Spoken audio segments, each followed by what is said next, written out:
வணக்கம் மக்களே, Nita form India சேனலிருந்து மீண்டும் ஒரு பதிவு. குண்டுமல்லி கூடவே பார்த்திங்கன்னா நம்ம ஃபார்ம் மொத்தமாக ஒரு டூர் மாதிரி. நாங்கள் என்னென்ன விவசாய முறைகள் பண்ணுறோம், நாங்கள் multi layer farming and multi crop farming தான் நாங்கள் இந்த சீக்ரெட் தான் நாங்கள் யூஸ் பண்ணுறோம், பயன்படுத்துகிறோம். இது ஏன் பயன்படுத்துகிறோம், அதன் மூலம் நமக்கு என்ன லாபம், நமக்கு என்ன பொருளாதாரத்தில் நம்மளை எப்படி உயர்ந்து நம்ம மேலே வர முடியும், ஒன்றுக்கு நமக்கு டவுன் ஆனாலும் இன்னொன்று எப்படி நம்மளுக்கு கை கொடுக்கும், இது மொத்த ரகசியமும் நான் இந்த வீடியோவில் உங்கள் கூட ஷேர் பண்ண போகிறேங்க. நான் என்ன பண்ணேன்றது நான் உங்கள் கூட ஷேர் பண்ணுறேங்க. அதேமாதிரி நம்ம குண்டுமல்லியில் பார்த்திங்கன்னா ஒரு பிக்கஸ்ட் சர்ப்ரைஸ் எங்களுக்கு. எவ்ரிடே பார்த்திங்கன்னா 1 kg எங்களுக்கு ப்ரொடக்ஷன் கூடிக்கிட்டே இருக்குது. சரிங்களா? இப்போ நீங்கள் ஒரு 50 கிலோ நீங்கள் ஒரு நாளைக்கு எடுக்கிறீங்கன்னா அடுத்த நாள் 51 கிலோ ஆகுது. அப்போ அது எப்படி நாங்கள் கொண்டு வரோம், இந்த எல்லாம் மொத்தமாக முழு தொகுப்பு தாங்க இந்த வீடியோவை ஸ்கிப் பண்ணாமல் நம்ம வீடியோவை கண்டினியூ பண்ணுங்கள். ஏற்கனவே ஒரு 62 வீடியோ நான் பதிவு பண்ணியிருக்கேன். நம்ம வீடியோவும் பாருங்கள். நம்ம சேனலில் இப்போ வீடியோ பார்க்குறவங்க யாராக இருந்தாலும் கொஞ்சம் நம்ம ஒரு ஹம்பிள் ரிக்வஸ்ட், ஒரு தாழ்மையான ஒரு வேண்டுகோளுங்க, சேனல் சப்ஸ்கிரைப் பண்ணிக்கோங்க. நமக்கு இன்னும் பார்த்திங்கன்னா ஒரு 250 சப்ஸ்கிரைபர் வேணுங்க, ஒரு 1000 சப்ஸ்கிரைபர் வரதுக்கு. அப்போ நம்ம சேனல் மானிட்ரைஸ் ஆகும். சரிங்க, நம்ம பேக் டு ஃபார்ம், நம்ம பேக் டு கண்டென்ட், நம்ம கண்டென்ட்டுக்கு போகலாங்க. இப்போ இந்த மல்லி பார்த்திங்கன்னா ஒரு 2-3 விஷயம் கமெண்ட்டில் கேட்டிருந்தாங்க, நண்பர்கள் கேட்டிருந்தாங்க. நான் அதை தெளிவுபடுத்துகிறேங்க. இது பார்த்திங்கன்னா ஒரு 30 சென்ட் உள்ள ஃபார்முங்க. இந்த 30 சென்ட் உள்ள ஃபார்ம் பார்த்திங்கன்னா நாங்கள் நடும்போது ஒரு 4x4 இடைவெளி வச்சு நாங்கள் நட்டோங்க. 4க்கு 4 இடைவெளி, ஒரு குழி, அதாவது ஒரு குழி எடுத்துட்டா அந்த இன்னொரு குழிக்கும் 4 அடி இடைவெளி இருக்கும். அதுமாதிரி இந்த எந்த பக்கம் பார்த்தாலும் 4 அடி இருக்கும். இப்போ இந்த மாதிரி நீங்கள் பண்ணிங்கன்னா கிட்டத்தட்ட நீங்கள் ஒரு ஏக்கருக்கு 10,000 செடி வரும். ஆனால் நாங்கள் என்ன பண்ணியிருக்கோன்னா ஒரு 2 ஏக்கருக்கு பக்கமாக 12,000 செடி வச்சுருக்கோம். அது ஏன் எங்களுக்கு 2 ஏக்கர் தேவைப்பட்டது அப்படின்னு பார்த்தீங்கன்னா, ஃபஸ்ட்டு நான் கிராப் நான் பண்ணும்போது 4க்கு 4 இடைவெளி வச்சு நான் நட்டேங்க. சரிங்களா? இப்போ நீங்கள் பாருங்கள், இது 8 மந்த்து உள்ள பிளான்ட்டு இது. இப்போ இந்த பிளான்ட்டு ஒரு செடிக்கும் இன்னொரு செடிக்கும் டச் ஆகிடுச்சு. இப்போ நீங்கள் நல்லா பார்க்கலாம், வீடியோவில் நீங்கள் கொஞ்சம் பாருங்கள், ஒரு செடிக்கு இன்னொரு செடிக்கு டச் ஆகுது. இப்போது நமக்கு பார்த்திங்கன்னா 15 வருஷம், 1 வருஷம் 2 வருஷம் இல்லைங்க, இந்த செடியை நம்ம 15 வருடங்கள் இந்த செடியை நம்ம பராமரிப்பு பண்ணி நம்ம இதில் ப்ரொடக்ஷன் எடுக்கலாம்.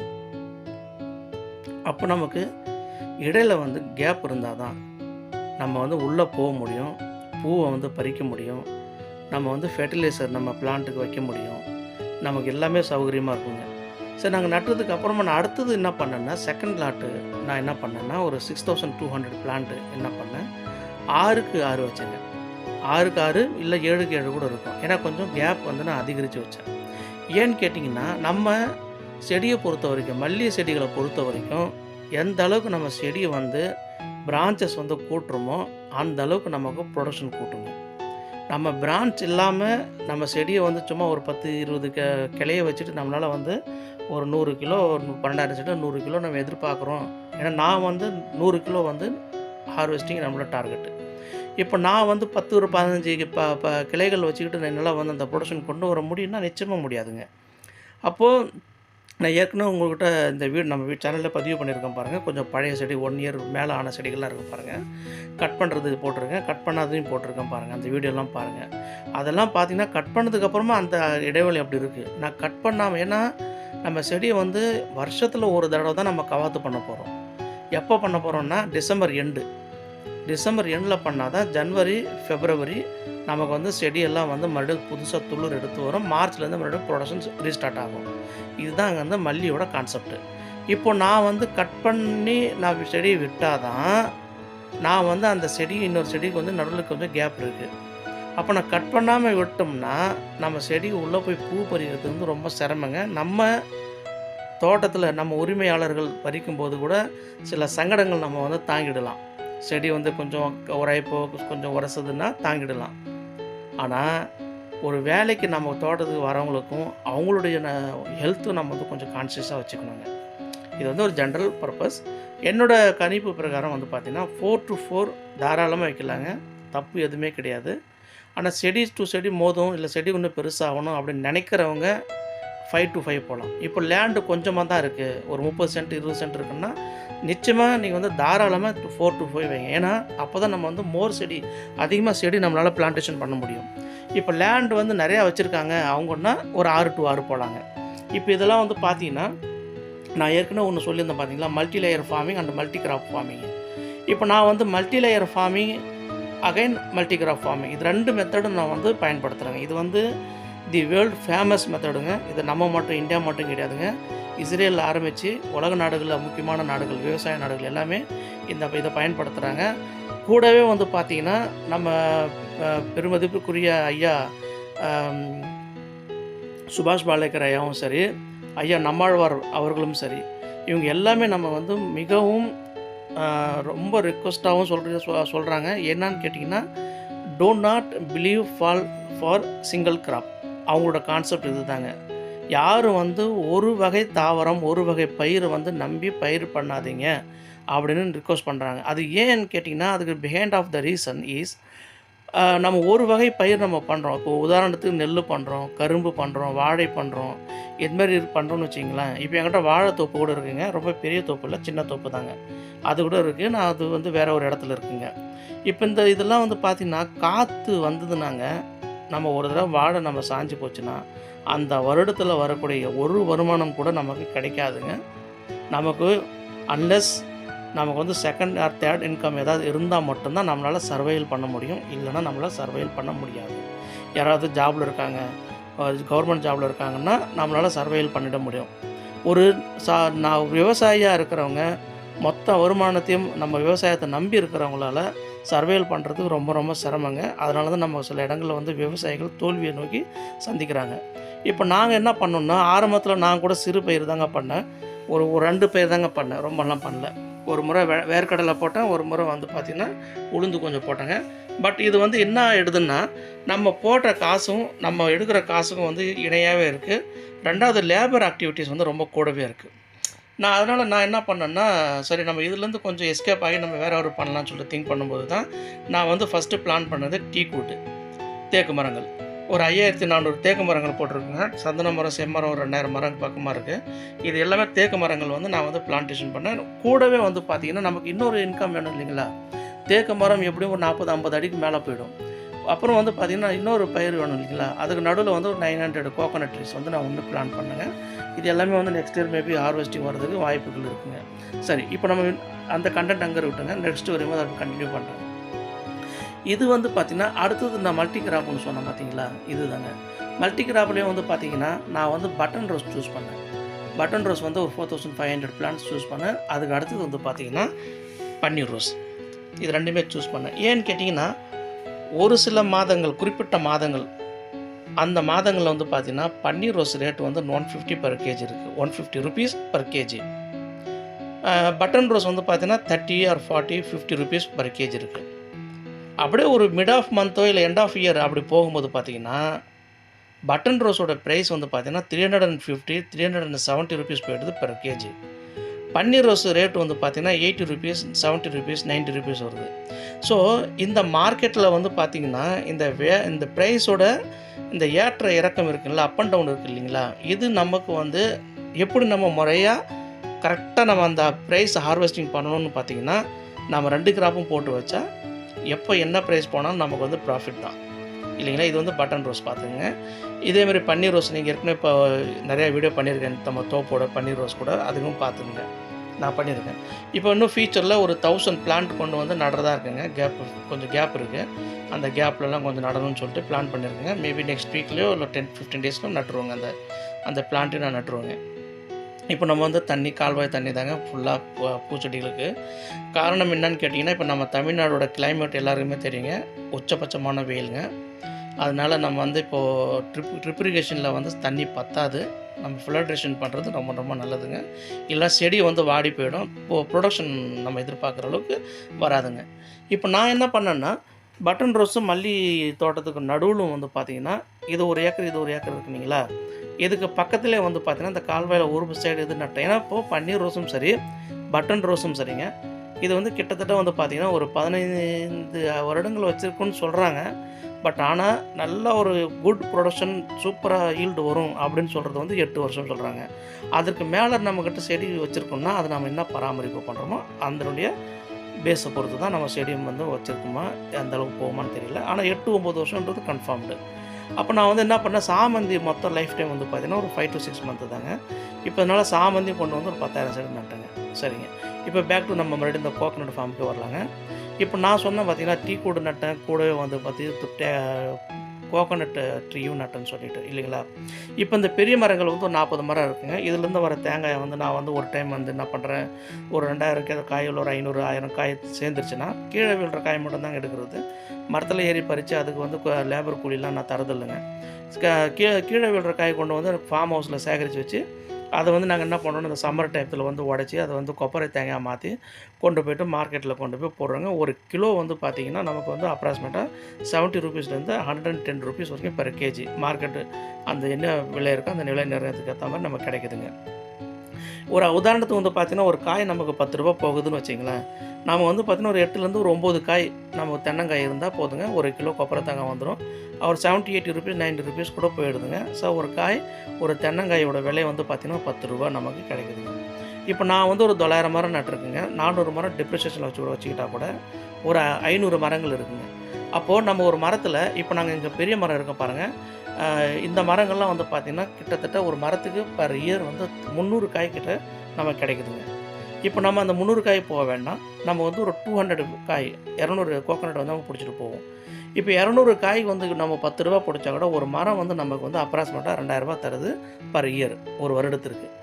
அப்போ நம்ம 900 மரத்தில் 400 மரம் டெப்ரிசியேஷன் வச்சா கூட 500 மரம் இருக்குது.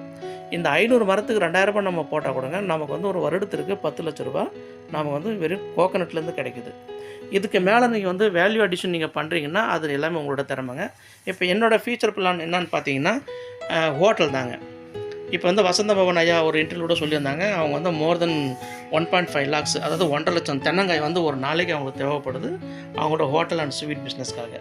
அப்போ அந்த மாதிரி நம்ம பெரிய ஒரு ஹோட்டல் நிறுவனத்தோடு நம்ம வந்து டைப் வச்சுக்கிட்டோம்னா அவங்க வந்து பார்த்திங்கன்னா நம்ம ஒரு 10 ரூபா ஒரு 12 ரூபா கொடுத்தா கூட நமக்கு வந்து நிச்சயமாக பெரிய லாபம். ஏன்னா அவங்களே வருவாங்க, அவங்களே ஹார்வெஸ்ட் பண்ணிப்பாங்க, அவங்களே எடுத்துன்னு போயிடுவாங்க. நம்ம டிரான்ஸ்போர்ட்டு மரத்தில் ஏறுறது எதுவுமே நமக்கு இல்லைங்க, நம்ம டைரக்ட் ப்ராஃபிட்டாகவே கிடச்சிரும். இது ஒரு ஆப்ஷன் இருக்குங்க. செகண்ட் ஆப்ஷன் வந்து பார்த்திங்கன்னா கோகனட் ஆயில் பண்ணி நம்ம கொடுக்குறதுங்க, ஹோல்சேல் மார்க்கெட்டில் கொடுக்குறது. மூணாவது ஆப்ஷன் ஆயில் இல்லைன்னா கொப்பரை தேங்காய் கொடுக்குறதுங்க. அதுவும் இல்லைன்னா ஒரு வியாபாரி நம்மகிட்ட டைரெக்டாக வந்து ஒரு 10 ரூபாய்க்கு ரேஞ்சில் நம்மகிட்ட காய் எடுக்கிறாங்க அப்படின்னா நிச்சயமாக நம்ம மொத்தமாக இருக்கிற மரமாக அப்படி கொடுத்துடலாங்க. நம்ம என்ன வகையில் பார்த்தாலும் நம்ம கோகனட் வந்து நல்ல லாபங்க. இப்போ இந்த கோகனட் வந்து பார்த்திங்கன்னா அடி உரம் வந்து பார்த்திங்கன்னா நீங்கள் வந்து டிஏபி, ஃபேக்டாம்பஸ், யூரியா, என்பிகே இந்த உரங்கள் நீங்கள் கலவையாக வைக்கலாங்க. கூடவே நுண்ணூட்டச்சத்து கொஞ்சம் கலவையும் வைச்சா இன்னும் நல்லதுங்க. இந்த காண்டாமிருக வண்டு வந்து பெரிய தொல்லைங்க, அது மட்டும் கொஞ்சம் நல்லா பார்த்துங்க. குருத்தெல்லாம் வந்து தின்று போயிடுங்க. அப்போ அது வந்து ஸ்ப்ரே நீங்கள் பண்ணி ஆகணுங்க. இந்த ஸ்ப்ரேவெல்லாம் பார்த்தீங்கன்னா நான் ஏற்கனவே இந்த கத்திரிக்காய் வீடியோ கூட சொல்லியிருந்தேன் பாருங்கள். அசிபிட் அடிக்கலாம், சாஃப்ட் பவுடர் அடிக்கலாம், அதில் மேங்கோசிப் கார்பன்டைசம் அந்த மிக்ஸ் கலவை இருக்குது. அதுக்கப்புறம் மோனோக்ரோட்டோபாஸ் இருக்குது, அதுவும் அடிக்கலாங்க. அசிபிட் அடிக்கலாங்க. இந்த மாதிரி தைமோத்தேசியம் சொல்லிட்டு ஒன்று இருக்குது, அது அடிக்கலாம். இது எல்லாமே வந்து நம்ம இந்த அடிமேல் மருந்துகளாக நம்ம தெளிப்பு பண்ணலாங்க. இது வந்து எல்லாமே மல்லிக்கும் பண்ணலாம், சாமந்திக்கும் பண்ணலாம், தென்னை மரங்களுக்கும் பண்ணலாம், தேக்கு மரங்களுக்கும் பண்ணலாங்க. பண்ணிவிட்டு நம்ம வந்து பாதுகாப்பாக ஒரு சிறப்பாக நம்ம செடிகளை வளர்த்துட்டோம்னா நமக்கு நிச்சயமாக ஃப்யூச்சரில் ஒரு 5 இயர்ஸ் கழித்து நமக்கு வந்து பார்த்திங்கன்னா தென்னை மரம் பற்றி நம்ம தமிழ்நாட்டில் இருக்கிற, இந்தியாவில் இருக்கிற ஒட்டுமொத்தமாக எல்லாருக்குமே தெரியும். 60லேருந்து 70 வருடம் நமக்கு வந்து பார்த்திங்கன்னா அதாவது நம்ம லைஃப் டைம் நமக்கு வந்து பார்த்திங்கன்னா நமக்கு வந்து இன்கம் வந்துக்கிட்டே இருக்குங்க. ஒன் ஆஃப் த பெஸ்ட் கிராப்னு பார்த்திங்கன்னா கோகனட்டு நம்ம வந்து கரெக்டாக மார்க்கெட்டிங் பண்ண தெரியணுங்க ஒன்று. அதுக்கடுத்து அகைன் பேக் டு நம்ம ஃப்ளவருக்கு வரலாங்க. தயவுசெஞ்சு யாரும் கன்ஃபியூஸ் ஆகிடாதீங்க. நம்ம வீடியோவில் நம்ம சொல்கிற அந்த கண்டென்ட் வந்து பார்த்திங்கன்னா கொஞ்சம் வேகமாக சொல்கிறேங்க. ஏன்னு கேட்டிங்கன்னா இந்த ஃபுல் வீடியோவில் நம்ம ஃபுல் இன்ஃபர்மேஷன் கவர் பண்ண முடியலங்க, அதனால் கொஞ்சம் சொல்கிறேங்க. இது வந்து பார்த்திங்கன்னாங்க 4 மாதம் ஒரு 10 நாள் அப்ராக்சிமேட்டாக 4 மாதம் வச்சுக்கலாங்க. இது 4 மந்த் ஆன பிளான்டேஷன் உள்ள மல்லி செடிங்க. இதோட கேப் நீங்கள் பாருங்கள், நிறையாவே கேப் இருக்கும். நான் ஒரு 6 அடிக்கு மேலே நான் கேப் வச்சுருக்கேங்க இந்த செடிகள். இது நட்டுருந்தால் ஒரு ஏக்கரில் 10,000 செடி நட்டுருக்கலாம், என்னால் முடிஞ்சிருக்கும். ஆனால் நான் என்ன பண்ணேன்னா நான் வந்து இந்த 1 ஏக்கருக்கு ஒரு 6250 பிளான்ட்டு தாங்க நட்டுருக்கேன் ஃபுல்லாகவே. ஏன்னு கேட்டால் எனக்கு வந்து கேப் நிறையா வைக்கணும்னு எனக்கு ஆசைங்க. ஏன்னா எந்தளவுக்கு கேப் நிறையா இருக்கோ நமக்கு பிரான்ச்சு கூட போகுது. நம்ம வந்து செடி வந்து பக்கத்தில் வச்சா நம்பர் ஆஃப் பிளான்ட்ஸ் கூடும், ஆனால் பிரான்ச்சஸ் கம்மியாகும். இப்போ நம்ம நம்பர் ஆஃப் பிளான்ட்ஸ் கம்மியாக வைக்கும்போது பிரான்ச்சஸ் கூடும். அப்போ என்னென்னா ஒரு 15 வருஷம் நம்ம செடி வளர வளர நீங்கள் இமேஜின் பண்ணி பாருங்கள், அந்த செடி எந்த மாதிரி வளரும்னு பாருங்கள். ஒரு புதர் மாதிரி ஆகிடும் இல்லைங்களா? ஒரு அதனால் நான் கேப் கொஞ்சம் இது பண்ணி வச்சுருக்கேங்க. இது கூடவே வந்து பார்த்திங்கன்னா சாமந்தி செடிகளும் இருக்குதுங்க. இன்னும் ஒரு 2-3 மந்த்ஸ் போவோங்க, ஹார்வெஸ்டிங் வரும். அதுக்கப்புறம் இந்த சாமந்தி செடிலாம் எடுத்து இதில் தோட்டத்துலேருந்து வெளியில் எடுத்துடுவேங்க. அதுக்கு மேலே வந்து நான் வந்து ஊடுபயிர் வந்து எதுவும் பண்ண மாட்டேங்க இதில். ஏன்னா இந்த மல்லி வந்து அதுக்கப்புறம் ஃபுல்லாகவே ஸ்ப்ரெட் ஆகிடுங்க. இன்னும் 2 மந்த்ஸ் போனதுக்கப்புறம் இந்த செடியெல்லாம் இன்னும் பயங்கரமாக எஸ்டாப்ளிஷ் ஆகிடும், பரவிடுங்க. அதனால் சாமந்தி வைக்க மாட்டேன். சாமந்தி அப்படியே நாங்கள் நட்டால் கூட ஜூன் ஜூலையில் மறுபடியும் நடுவோங்க. அதுக்கு வந்து வேறு ஒரு பிளேஸ் பார்த்து வச்சுருக்கோம், நாங்கள் அந்த இடத்துல நடுவோங்க. அதுக்கு உண்டான வீடியோ கூட நான் கூட அப்டேட் பண்ணுறேங்க, ஷேர் பண்ணுறேங்க நான். சாமந்தி இன்றைக்கி ப்ரைஸ் வந்து பார்த்திங்கன்னா 180 ருபீஸுங்க பெர் கேஜி. மல்லி வந்து பார்த்திங்கன்னா 200 ருபீஸ் போயிட்டுருக்குங்க பெர் கேஜி. இது பட்டன் ரோஸும் பன்னீர் ரோஸும் வந்து பார்த்திங்கன்னாங்க நமக்கு வந்து பார்த்திங்கன்னா ஒரு 50 ரூபா போயிட்டுருக்குங்க. அதேமாதிரி வந்து சம்மங்கி வந்து நம்ம நண்பர் ஒருத்தர் கமெண்ட்டில் கேட்டிருந்தாங்க, சம்மங்கி எப்படி கிராப் அப்படின்னு சொல்லிட்டு. சம்மங்கி வந்து நல்ல கிராப் தாங்க. இன்றைக்கி ரேட் வந்து மார்க்கெட் ரேட் வந்து பார்த்தீங்கன்னா நாட்டு சம்மங்கி வந்து 80 ரூபா போகுதுங்க, ஹைப்ரிட் வந்து 60 ரூபா போகுதுங்க மார்க்கெட் ரேட்டு. இது சம்மங்கியோட ப்ளஸ் மைனஸ் ரெண்டுத்தையும் நான் சொல்லிடுறேங்க. ஏன்னா நான் வந்து ப்ளஸ் மட்டும் சொல்லிவிட்டு மைனஸ் சொல்லாமல் விட்டோம்னா அது தப்பாக போயிடுங்க.